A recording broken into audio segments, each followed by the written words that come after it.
হাসিনা ফিরে আসুক, নতুন বাংলাদেশ গঠনের যে স্বপ্ন দেখছি এই স্বপ্ন ধূলিসাৎ হয়ে যাবে।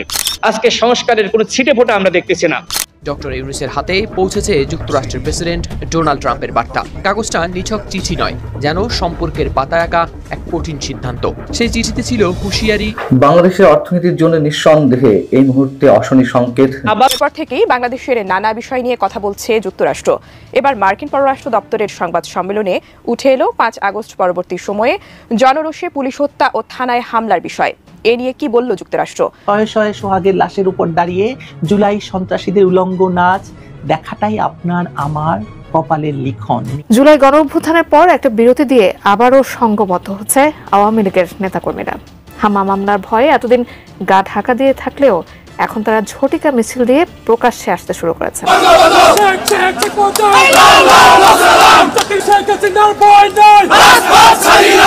আওয়ামী লীগকে যদি কেউ মনে করে থাকে মাইনাস করে ফেলেছে, আমার মনে হয় তারা বোকার স্বর্গে বাস করছে। আসসালামু আলাইকুম রহমতুল্লাহ, সবাই কেমন আছেন? আশা করি সবাই অনেক অনেক ভালো এবং সুস্থ আছেন। সবাইকে স্বাগতম জানাচ্ছি আমাদের আরেক নতুন ভিডিওতে। প্রতিদিনের মতো আমি আপনাদের সিরিয়াত ফারুকি। দর্শক, আবারও চলে আসলাম নতুন একটা ভিডিও নিয়ে। দর্শক, আজকের ভিডিও টাইটেল এবং থাম্বনেল থেকে ইতিমধ্যে বুঝতে পেরেছেন আজকে কি বিষয়টা নিয়ে কথা বলবো। খুবই গুরুত্বপূর্ণ একটা বিষয় নিয়ে কথা বলার জন্য আবারও চলে আসলাম। আপনারা সবাই তোমাদের ভিডিওর শুরুতে বেশ কিছু অংশ বিশেষ থেকে বুঝতে পেরেছেন আজকের ভিডিওটা কতটা গুরুত্বপূর্ণ হতে চলেছে। দেশে যে বর্তমানে চলমান রাজনীতি, যে প্রসঙ্গবাদ চলমান যে রাজনীতি আলোচনা সমালোচনা তর্ক বিতর্ক বা রাজনৈতিক যে অস্থিরতা চলতেছে তারই ধারাবাহিকতা আজকের ভিডিওর অংশ বিশেষ। দর্শকের বিষয়টা আর বেশি বিস্তারিত বলবো না, কারণ বিস্তারিত বলতে গেলে ভিডিওটা অনেক লম্বা হয়ে যাবে। তো আমরা সংক্ষেপে করে আপনাকে সরাসরি মূল আলোচনা নিয়ে যাচ্ছি। তার আগে আপনাকে ছোট্ট একটি অনুরোধ জানিয়ে রাখতে চাই, যারা আমাদের চ্যানেলটিতে এখনো নতুন আছেন প্লিজ দয়া করে আমাদের চ্যানেল সাবস্ক্রাইব করে পরবর্তী আপডেট সবার আগে পেতে অবশ্যই আমাদের চ্যানেল সাবস্ক্রাইব করে পাশে থাকা বেল বাটনটি অন করে রাখতে ভুলবেন না। দর্শক, আর বেশি কথা না বলে আমরা ধারাবাহিকভাবে একটা ভিডিও কেউ মনে করে থাকে মাইনাস করে ফেলেছে, আমার মনে হয় তারা বোকার স্বর্গে বাস করছে। কারণ আওয়ামী লীগকে মাইনাস করা এত সহজ না এবং সম্ভব হবে না। আওয়ামী লীগের অগণিত মানুষ এখনো আছে, বাংলাদেশে আছে। যদিও আওয়ামী লীগ অতীত ভারতে পালিয়ে গিয়েছিল, এখনো ভারতে তার নেতা কর্মীরা চলে গেছে, আমেরিকা চলে গেছে। সেখান থেকে তারা ফিরে আসার প্রস্তুতি নিচ্ছে। এই ফিরে আসার প্রস্তুতি নিচ্ছেরই আলামত হচ্ছে আজকে বিএনপি মাইনাস করার আন্দোলন। কারণ বিএনপি কে যদি মাইনাস করতে পারে তাহলে কি হবে? মাইনাস কে করবে? ডক্টর ইউনূস করবে, না জামাত ইসলাম করবে, নাকি ইসলামিক ঐক্য জোট করবে, নাকি আমাদের হেফাজতে করবে? কারা করবে? নাকি নাগরিক কমিটি করবে? তো এখানে তো বিএনপি কে মাইনাস করার যদি করলে সরকার যদি টিকে থাকতে পারে মাইনাস তো করবে, স্বাভাবিকভাবে হবে। আজকে যদি বিএনপি কে মাইনাস করে দেওয়া হয়, বিএনপি কে এই চাঁদাবাজির মামলায় জেল ফাঁসি দেওয়া হয়, তাহলে যদি ওরা টিকতে পারে টিকে থাকবে। আপনারা চলে গেছেন, আমি তো বলি নাই কখনো পালিয়ে গেছে, আমি তো একবারও বলি নাই শেখ হাসিনা পালিয়ে গেছে। আপনারা জানেন না? সূর্য ভাই মাইক বন্ধ। আরে জানেন না কিছু, পালিয়ে গেছে বলছি, এখন কোথায় আছে? আপনি কি আওয়ামী লীগের সমস্ত লোকজন পালিয়ে গেছে, তারা তো পালায় আছে। সমস্ত লোক তো পালিয়ে গেছে, সমস্ত লোকের শেখ হাসিনা একটা কি? সমস্ত লোকের শেখ হাসিনা একটা, আপনি পালিয়ে গেছেন না? সেটাও বাইর করতে পারবো আমি, সেটাও বাইর পালিয়ে গেছেন আপনার। আপনি কাওয়া তারিখ কই? আপনি কাওয়া তারিখ একবার আগেও পালিয়ে গেছে বলছেন, শুধু এখন না কাওয়া তারিখ আগে বলেছেন না, আগে পালান নাই। আচ্ছা ঠিক আছে, পালিয়ে গেছে। আচ্ছা ওকে, পালিয়ে গেছে, আমি মেনে নিয়েছি তো পালিয়ে গেছে। আমি বলেছি শেখ হাসিনা হেলিকপ্টার ঢাকায় আনা, বিমান বাহিনী হেলিকপ্টার দিয়া উনি স্থানান্তর হয়েছেন, এবং আমি বলেছি শেখ হাসিনা আবার বাংলাদেশের রাজনীতিতে ফিরে আসবেন বলে স্থানান্তরিত হয়েছেন। আমি প্রচুর উদাহরণ দিয়েছি। শয়ে শয়ে সোহাগের লাশের উপর দাঁড়িয়ে জুলাই সন্ত্রাসীদের উলঙ্গ নাচ দেখাটাই আপনার আমার কপালের লিখন, নিয়তি। এত মৃত্যুর খোঁজ কি রাখা যায়? এত মৃত্যুর তালিকা সরকারের কাছেও নেই। খুলনায় যুব দলের মাহবুব নামে একজনকে গুলি করার পর তার হাতে পায়ে রক কেটে তার হত্যা নিশ্চিত করা হয়েছে। স্মরণ করুন তো এই রক কাটা সংস্কৃতি কারা কিভাবে বাংলাদেশে শুরু করেছিল। মিটফোর্টের এই ঘটনা যদি এনসিপি বা জামায়াত শিবির ঘটাতো তাহলে দেখতেন পুরো বিষয়টি নিয়ে সরকারের প্রোপাগান্ডা সচিব থেকে শুরু করে সকলেই নেমে পড়তো। এইসব হত্যাকাণ্ড যারা করছে তারা অজ্ঞাতনামা নয়, সবাই পরিচিত মুখ। এই শাসন ব্যবস্থায় শত শত পুলিশ সদস্য খুন হয়েছে, কিন্তু সরকার আইন করেছে এইসব পুলিশ হত্যার বিচার করা যাবে না।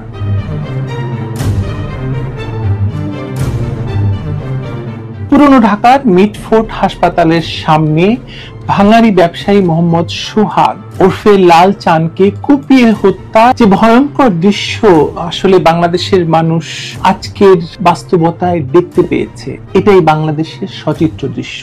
দুঃখিত, এখন তো আবার ভিডিও আছে, মানে সশব্দ এবং সচিত্র। আজকাল আবার ভিডিও ফুটেজ ছাড়া আমাদের বিবেক বেশি জাগে না।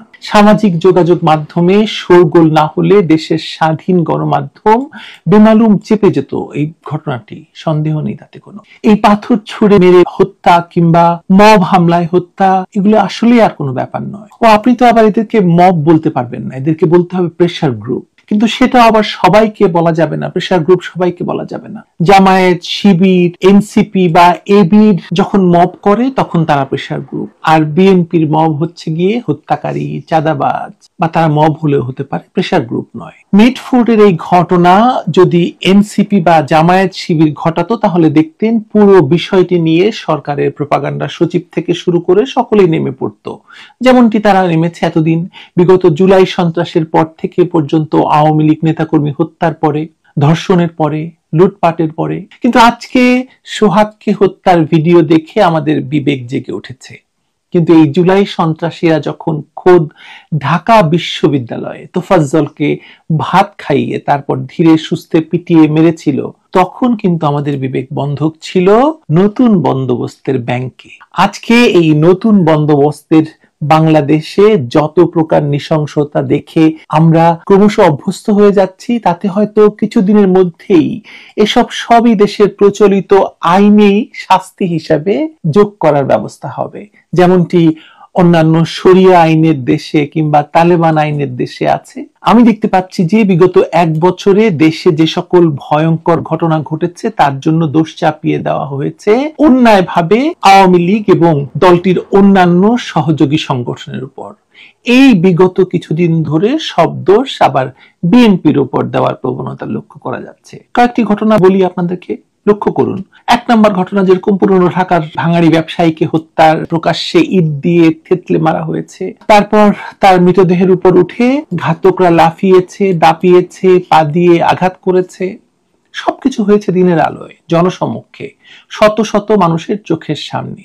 কেউ বাঁচাতে এগিয়ে আসেনি, কেউ ঠেকাতে চায়নি, কেউ শুধু তাকিয়ে তাকিয়ে দেখেছে, ভিডিও করেছে, ফেসবুকে পোস্ট দিয়েছে, সম্ভবত শিরোনাম দিয়েছে লাইভ মার্ডার, সামনে থেকে দেখা। চাঁদপুরে এক মসজিদের ইমামকে হত্যা করা হয়েছে, যিনি মদিনা বিশ্ববিদ্যালয় থেকে পড়ে এসেছেন। তিনি খুতবা দিচ্ছিলেন। এই খুতবা একজন ধর্মান্ধ ব্যক্তির পছন্দ না হয় কিরিচের কোপ দেওয়া হয়েছে তাকে। এত মৃত্যুর খোঁজ কি রাখা যায়? এত মৃত্যুর তালিকা সরকারের কাছেও নেই।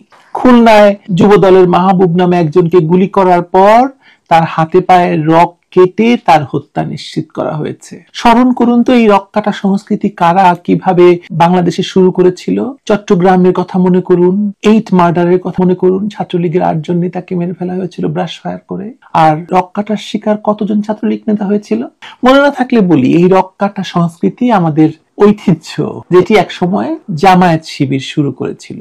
এই সংস্কৃতি এখনো তাদের হাতেই রয়েছে, অন্য কেউ নিতে পারেনি। নতুন এই বন্দোবস্তের রাষ্ট্রে খুব সাধারণ এবং স্বাভাবিক ঘটনা করে ফেলেছে জামায়াত শিবির। সারা দেশে এখন যে কেউ কারো বাড়িতে আগুন দিতে পারে, লুটপাট চালাতে পারে, মাথা ফাটিয়ে দিতে পারে, নারীর উপর পৈশাচিক নির্যাতন চালাতে পারে। এইসব হত্যাকাণ্ড যারা করছে তারা অজ্ঞাতনামা নয়, সবাই পরিচিত মুখ। রাজনৈতিক ছত্র ছায়ায় থাকা, সরাসরি সরকারি দলের বা সরকারের ঘনিষ্ঠ, মানে প্রেসার গ্রুপ কিংবা এখন বিএনপির নেতারা করলে মব, এদের বিচার হচ্ছে না, পুলিশ এদের ধরে না। ধরলেও স্থানীয় নেতারা গিয়ে দায়িত্ব নিয়ে তাদেরকে ছাড়িয়ে নিয়ে আসে। এদের অপরাধের খবর প্রকাশও করতে পারে না গণমাধ্যম, কারণ পত্রিকা খবর ছাপালে সেই অফিসে হুমকি যায়, সাংবাদিকদের চাকরি যায়। এনসিপি নেতাদের হুমকিতে সংবাদপত্র বন্ধ হয়ে যাবে কিছুদিন পরে। আর তাদের পাশে আছেন প্রেস সচিব, তিনি দাঁড়িয়ে দাঁড়িয়ে মিথ্যা বলবেন এদের পক্ষে। আছেন ডক্টর আসিফ নজরুল, তিনি জাতীয় মঞ্চ থেকে দাঁড়িয়ে 2 নম্বর ন্যারেটিভ চালিয়ে দেবেন। আর এই সব শাসনের মূলে আছেন কে? শান্তিতে নোবেল বিজয়ী ডক্টর ইউনূস, যিনি এখন ভয়ের সংস্কৃতি এবং বিভৎসতার নীরব রক্ষক না, সরব রক্ষক। একজন অধ্যাপক আছেন তার পাশে, তার সহকারীর ভূমিকায়, আলী রিয়াজ, একসময় যিনি সন্ত্রাসের বিশেষজ্ঞ ছিলেন। বাংলাদেশে সন্ত্রাসবাদ, জঙ্গিবাদ কিভাবে মাথাচাড়া দিয়ে উঠছে তা নিয়ে তিনি একাধিক বই লিখেছেন। এখন এই বর্তমান নয়া বন্দোবস্তের শাসন ব্যবস্থায় তিনি হয়ে গিয়েছেন দেশের এই সন্ত্রাসীদের পেট্রন। আবারও হাসিনা ফিরে আসুক, নতুন বাংলাদেশ গঠনের যে স্বপ্ন দেখছি এই স্বপ্ন ধূলিসাৎ হয়ে যাবে। আজকে সংস্কারের কোনো ছিটে ফোঁটা আমরা দেখতেছি না। গণহত্যার বিচারের কথা অনেকে বলছে, কিন্তু বিচারটা আসলে কিভাবে করবে? আর যাদেরকে ধরেছে হয়তো দু একজনের অপরাধ থাকতে পারে, বাকিরা যে হত্যা মামলার সাথে জড়িত সেটা প্রমাণ করা কিন্তু খুবই দুঃসাধ্য। তাহলে কোনোভাবেই ঐক্যমতে পৌঁছানো সম্ভবপর নয় এবং কোন সরকারের দালালি করবে না। তারা বাংলাদেশের জনগণের কণ্ঠ হিসেবে বাংলাদেশের বিপ্লবী জনতার প্রতিবাদকে প্রত্যেকটা পাড়া মহল্লায় সমাজে পৌঁছে দিবে। সংগ্রামী সাথী ও বন্ধুগণ, 24 পরবর্তী আমরা নতুন বাংলাদেশের স্বপ্ন দেখছি। নতুন করে যদি এই বাংলাদেশকে গঠন করতে হয় তাহলে রাষ্ট্র সংস্কার অপরিহার্য।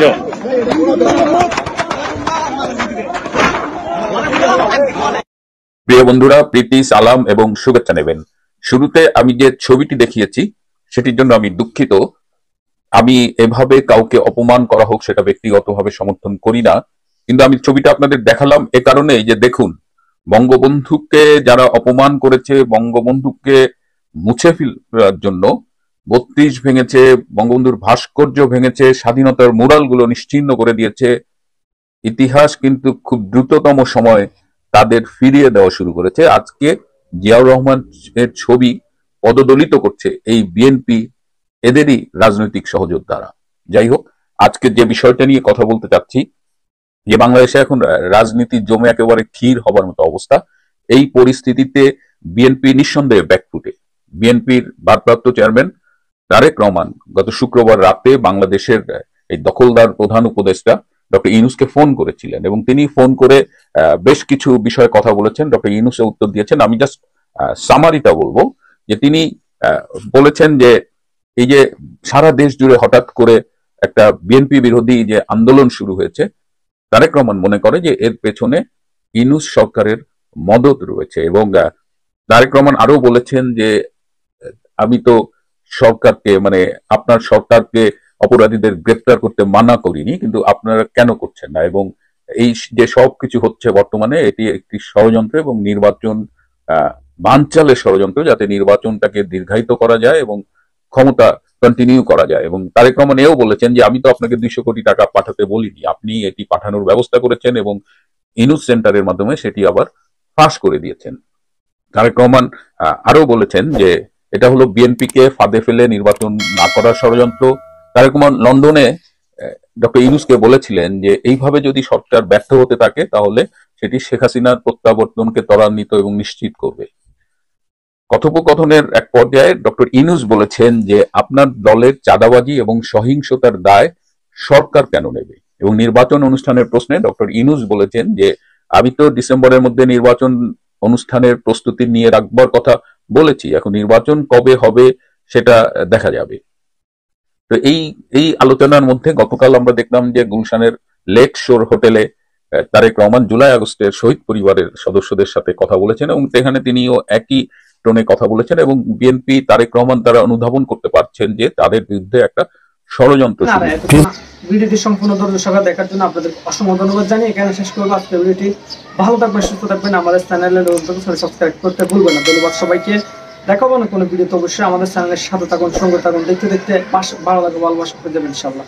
আল্লাহ হাফেজ।